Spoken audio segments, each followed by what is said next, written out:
ആശുപത്രിയിൽ എത്തിക്കാൻ വൈകിയതുകൊണ്ടാണ് തന്റെ കുഞ്ഞു മരിച്ചതെന്ന് കണ്ണൂർ കൊട്ടിയൂരിലെ ആദിവാസി കുഞ്ഞിന്റെ പിതാവ്.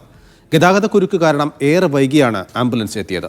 നേരത്തെ എത്തിച്ചിരുന്നെങ്കിൽ കുട്ടിയെ രക്ഷപ്പെടുത്താമായിരുന്നുവെന്ന് ഡോക്ടർ പറഞ്ഞു. പരാതി നൽകിയാലും മരിച്ച കുട്ടിയെ തിരിച്ചു കിട്ടില്ലല്ലോ എന്നും പ്രദോഷ് ചോദിച്ചു. ആശാ വർക്കർ വന്നിട്ട് ആംബുലൻസ് ആക്കി. ആംബുലൻസ് വരാൻ വൈകി കഴിഞ്ഞപ്പോൾ പിന്നെ കുട്ടിക്ക് തീരെ വയ്യാതെയായപ്പോൾ 1 മണിക്കൂറോളം ആംബുലൻസ് ട്രാഫിക് ബ്ലോക്കിൽ പെട്ടത് കാരണം എൻ്റെ കുട്ടീനെ രക്ഷിക്കാൻ പറ്റിയിട്ടില്ല. കുറച്ചും കൂടി നേരത്തെ വരുവാണെങ്കിൽ നമ്മളെ കുട്ടീനെ രക്ഷിക്കാമായിരുന്നു. സുനിൽ എസ് വിവരങ്ങൾ. കാരണം സുനിൽ, അച്ഛൻ്റെ വാക്കുകൾ നമ്മളെല്ലാവരും വളരെയധികം വിഷമിപ്പിക്കുന്ന ഒന്നാണ്.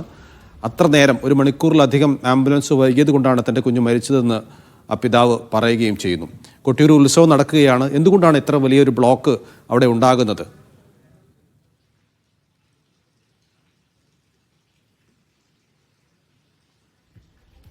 നൗഫൽ, സ്വാഭാവികമായും അത് അവിടുത്തെ ആളുകളുടെ ചില സംഘാടകരുടെ പ്രശ്നങ്ങൾ കൊണ്ട് തന്നെയാണ് ഇത്തരത്തിൽ വലിയ പ്രശ്നങ്ങൾ അവിടെ ഉണ്ടായിക്കൊണ്ടിരിക്കുന്നത്.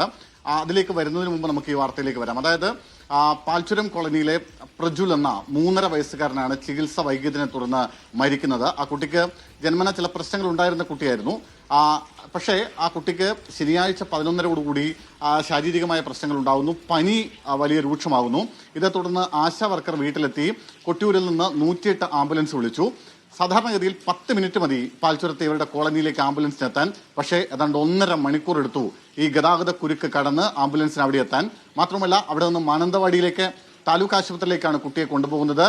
അവിടെ നിന്ന് സാധാരണഗതിയിൽ 40 മിനിറ്റ് എടുക്കേണ്ട സമയത്ത് 1.5 മണിക്കൂർ എടുത്തു. അങ്ങനെ ഏതാണ്ട് 2-2.5 മണിക്കൂറോളം വൈകിയാണ് ഈ കുട്ടിയുമായി താലൂക്ക് ആശുപത്രിയിൽ എത്തുന്നത്. പക്ഷെ അപ്പോഴേക്കും ആ കുട്ടി മരിച്ചിരുന്നുവെന്ന് ഇന്നലെ തന്നെ നമ്മളോട് ആംബുലൻസ് ഡ്രൈവർ പറഞ്ഞിരുന്നു.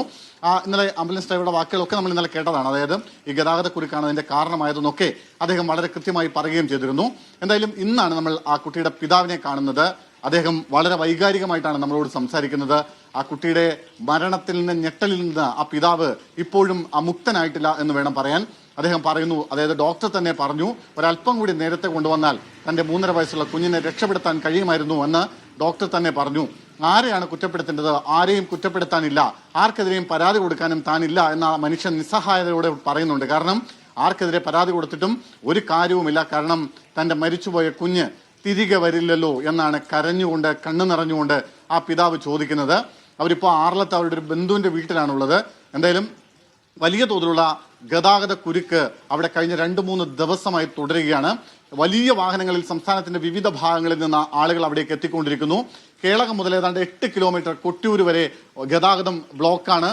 മാത്രമല്ല, പാൽച്ചുരം വയനാട് ജില്ലാ പാതയിലേക്ക് പോവേണ്ട ആ പാൽച്ചുരത്തും മണിക്കൂറുകളോളം ആളുകൾ കുടുങ്ങിക്കിടക്കുന്ന അവസ്ഥ. ഇന്നലെ 11 മണിക്കൊക്കെ ദർശനം കഴിഞ്ഞിട്ട് ആളുകൾ രാത്രി 12 മണി 1 മണിക്കൊക്കെയാണ് മടങ്ങിയതെന്ന് അവിടെ നിന്ന് ആളുകൾ പറയുന്നുണ്ട്. മാത്രമല്ല, ഇന്നലെ അവിടെ ദേവസ്വം ഭാരവാഹികൾക്കെതിരെയും ഒപ്പം പോലീസിനെതിരെയും വലിയ പ്രതിഷേധം റോഡിൽ ഉണ്ടാകുന്ന സാഹചര്യം പോലും ഉണ്ടായി. ആ ബ്ലോക്കിനിടയിലാണ് ഈ ആംബുലൻസും കുടുങ്ങുന്നത്.